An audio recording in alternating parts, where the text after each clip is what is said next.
In the name of Allah, dear students of class 10th, this is the chapter 3rd, that is water resources. We have already completed 2 chapters, that is resources, the introduction of resources, what are resources, classification of resources, and what is conservation of resources. And then we discussed chapter 2nd, that was land resources, in which we discussed land as a resource, conservation of land, land pattern, land utilization, then forest and wildlife, the conservation of all the things. Okay, in this chapter, which is related to water, in this chapter we will discuss water as a resource. This is the introductory in this lecture. In this chapter, in this very lecture, we will discuss how water is a resource for us. We know already when we were discussing resources, that was the first chapter, we discussed there what is a resource. Anything that is available, that is have accessibility, that is culturally acceptable, that is technologically knowing. Okay, all the things that is a resource. Okay, now how water is a resource. Firstly, we will go to this thing, what is the importance of water, how if water is important for human life, that means this is a resource. Okay, without water, we know without water we cannot survive. Okay, now going to the detail of this thing. बेटा मैं आपको ये बोलना चाहती हूँ कि जो water है वो हमारे लिए एक बहुत ही इम्पॉर्टेंट रिसोर्स है. Got it. क्यों ये हमारे लिए रिसोर्स है? क्योंकि इससे हमारी बहुत सारी नीड्स फुलफ़िल हो जाती है. ठीक है. और जो हमने देखा रिसोर्सेज की, जब हम बात कर रहे हैं तो वही चीज़ हमारे लिए रिसोर्स है जो हमारे लिए ज़रूरी है. ठीक है. तो पहले ही हम देखेंगे, अगर हम अपने घर से स्टार्ट करेंगे तो हर एक चीज़ में ड्रिंकिंग सबसे मेन चीज़ जो है, फॉर ड्रिंकिंग पर्पस अगर हम पानी नहीं पिएंगे वी कैन नॉट सर्वाइव. तो फॉर कुकिंग पर्पस, पानी के बगैर cooking that is impossible. For cleaning that means that is for a domestic use. तो जो हम घरों के लिए घरों में पानी यूज़ करते हैं, आप ज़रा थोड़ा सा गौर करें, आप देखेंगे कि किस किस चीज़ के लिए हम घर में पानी यूज़ करते हैं. ठीक है. तो अब हम इन ए ब्रॉडर पर्सपेक्टिव देखेंगे. यहाँ पे 4 यूजेज जिसमें ये सारा कुछ इन नटशल दिखाया गया है कि all living things need water. जो भी लिविंग थिंग्स है, चाहे प्लांट्स हो, चाहे एनिमल्स हो, चाहे माइक्रो ऑर्गेनिजम्स हो, कोई भी एनिमल्स जो हो, कोई भी ऑर्गेनिजम्स जो हो, वो उनका सर्वाइवल वाटर के बगैर इम्पॉसिबल है. The survival of all living things is impossible without water.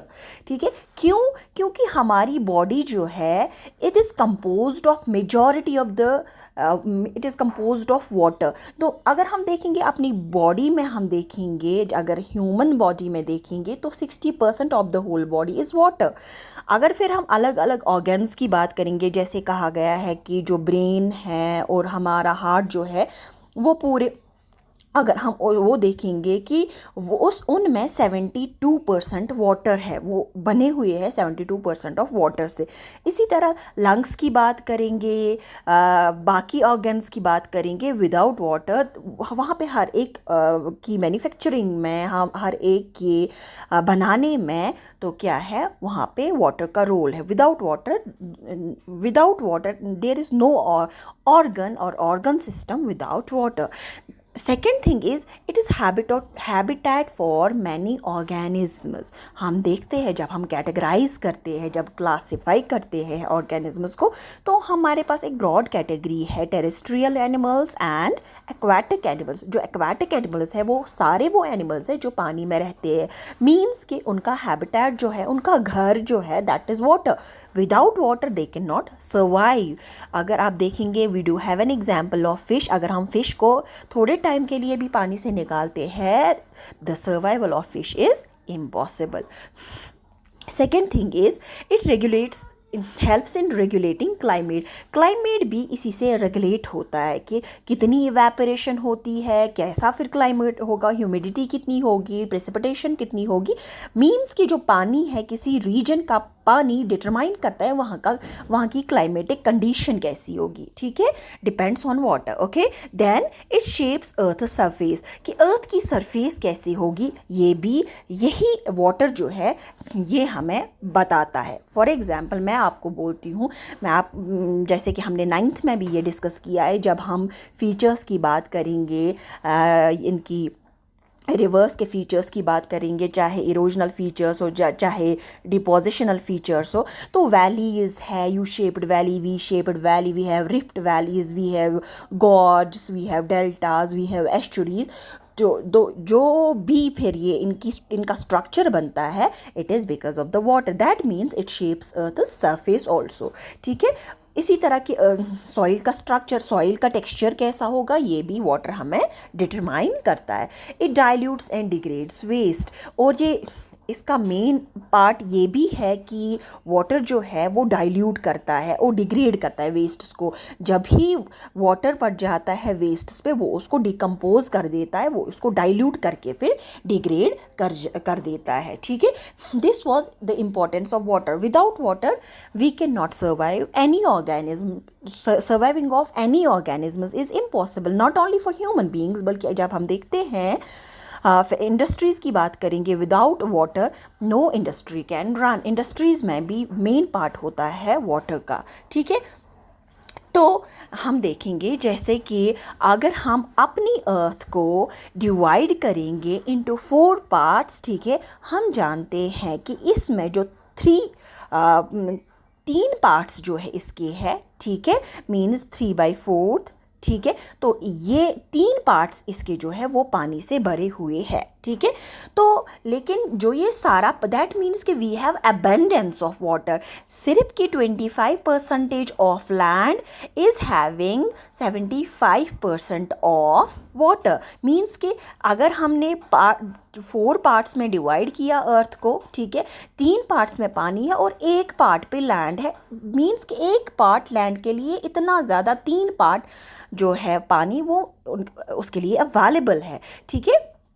तो ये पानी जो है इतना ज़्यादा अवेलेबल होने के बाद भी हम बोलते हैं कि there is scarcity of water, नल सूख गए हैं फलानी जगह, स्कैरसिटी की वजह से, वाटर स्कैरसिटी की वजह से, वाटर पासिटी की वजह से इतने लोग मर गए, इतने लोगों को पानी नहीं मिल रहा है, क्राइसिस होते हैं, रोड्स ब्लॉक होते हैं, इतनी ज़्यादा क्राइसिस होती है, देन व्हाई, ठीक है। यहाँ पे ये क्वेश्चन आपका सॉल्व हो जाता है कि जो हमारी जो वाटर कंपोजिशन है, अगर ये 100% है टोटल वाटर हमें जो अवेलेबल है, लेकिन उसमें से 97.5% जो है, ठीक है, 97.5% जो है वो हमारा सलाइन वाटर है, साल्ट वाटर है, सी वाटर है, वो हमारे ओशंस में है, ठीक है। और हम जानते हैं कि जो ओशंस का वाटर है that is not used, or that we cannot use for drinking for different purposes because of its salinity. उसमें जो salinity है इस वजह से वो हमारे लिए बिल्कुल भी कारआमद चीज़ नहीं है। रिमेनिंग बचा हुआ जो 2.5% बनता है, इसमें हमारा 2.5% जो है वो ही बस हमारा फ्रेश वाटर है, और 0.01% जो है इस 25 का 0.01% जो है वो हमारे पास अवेलेबल फ्रेश वाटर है। अब हम देखेंगे ये 2.5% जो है ये कहाँ गया। अगर if this is fresh water then where is this water then, okay.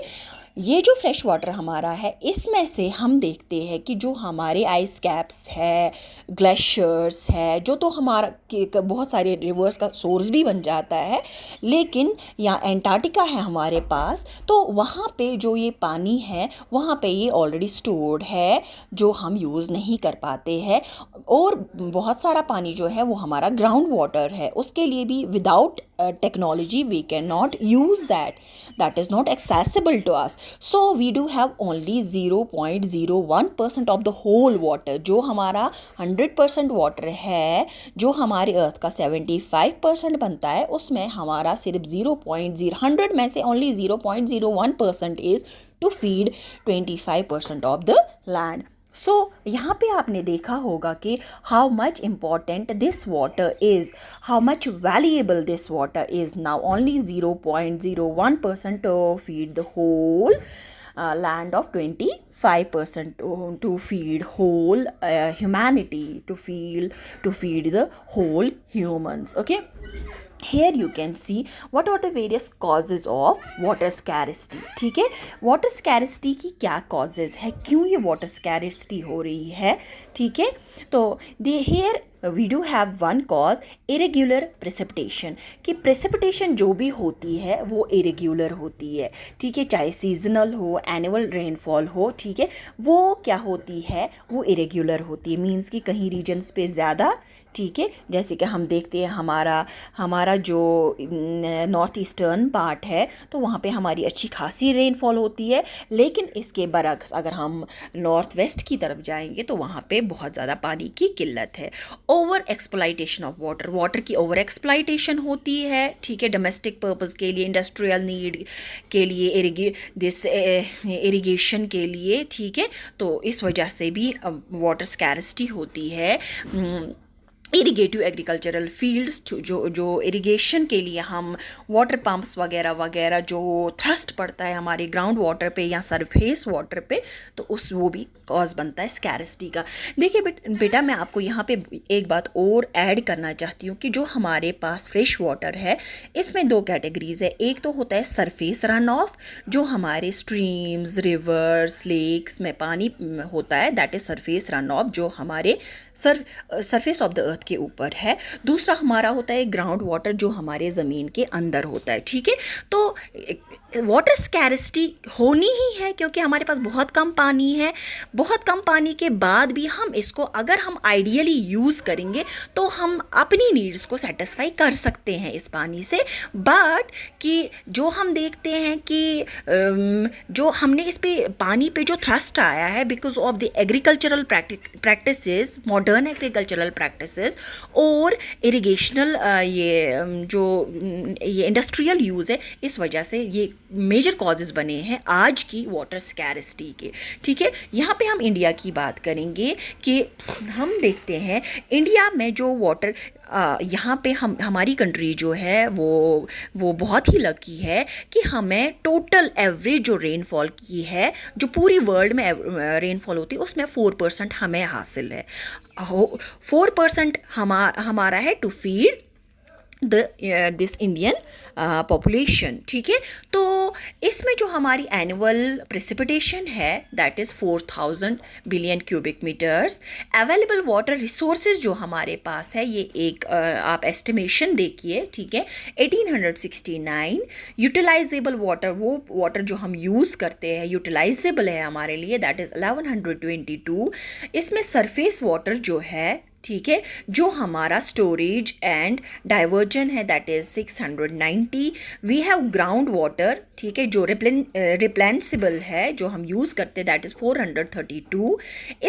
इसके साथ हमारी प्रेजेंट यूटिलाइजेशन जो है सरफेस वाटर का 63% और ग्राउंड वाटर का 37%, वो है टोटल हमारा 605 billion cubic metres. Water use for irrigation जो है that is 501 billion cubic metres.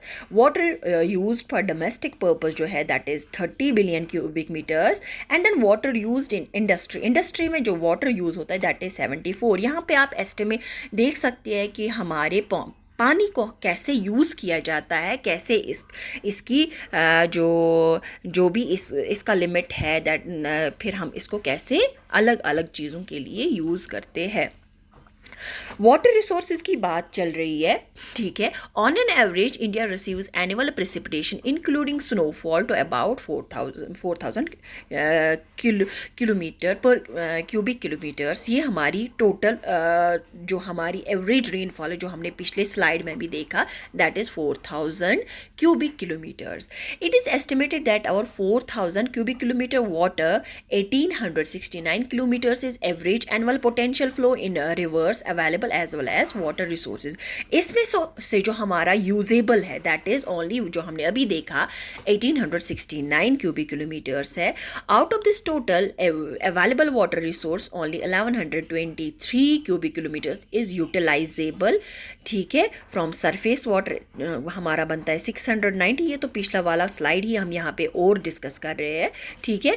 तो इसके साथ area of the country as percentage of the world, जो हमारा एरिया बनता है परसेंटेज में, हमारा एरिया जो बनता है वर्ल्ड के कंपैरिजन में, वो हमारा 2.4% है जब हम एरिया की बात करेंगे, लैंड अवेलेबिलिटी की बात करेंगे, ठीक है. Population as in comparison to world population जो है हमारा, दैट इज 17.1. दैट मीन्स जो हमारा 4% एवरेज हम वाटर का ले लेते हैं, वो हमें है फीड करने के लिए 17.1% ऑफ द पॉपुलेशन, ठीक है. इसके साथ ही water as percentage of world water हम 4%, जो हमने ऑलरेडी बोला. रैंक इन वाटर क्वालिटी, ठीक है. वाटर क्वालिटी की रैंकिंग में जब देखेंगे कितनी अलग अलग कंट्रीज़ में कितनी अवेलेबिलिटी है वाटर की, ठीक है. तो उसमें हमारा नंबर जो आता है दैट इज़ 122. वाटर क्वालिटी के क्वालिटी में, वाटर क्वालिटी में हमारा नंबर जो आता है that is 122. Average annual rainfall जो हमारा है वो है 1160 मिलीमीटर्स, ठीक है, जो वर्ल्ड का एवरेज है, ठीक है, दैट इज़ 1110 मिलीमीटर. तो हमारा वर्ल्ड परसेंटेज से, वर्ल्ड एवरेज से हमारा ज़्यादा रेनफॉल होता है. रेंज ऑफ डिस्ट्रीब्यूशन जो है that is 150 to 11,690 millimetres. Range rainy days जो है दैट इज़ 5 to 150 डेज, क्योंकि हम जानते हैं कहीं कहीं पे बहुत कम बारिशें होती है और कहीं रीजन्स हमारे पास है जहाँ पे बहुत ही ज़्यादा एबंडेंस में पानी वाटरफॉल दिस रेनफॉल हो जाता है. वाटर कैपिटा वाटर अवेलेबिलिटी जो है, जो हमारे 2010 में एस्टिमेट की गई है, कैलकुलेट की है, that is 1588 cubic metre. And then rank in percentage availability जो है 132. This was all regarding the topic. Thank you very much.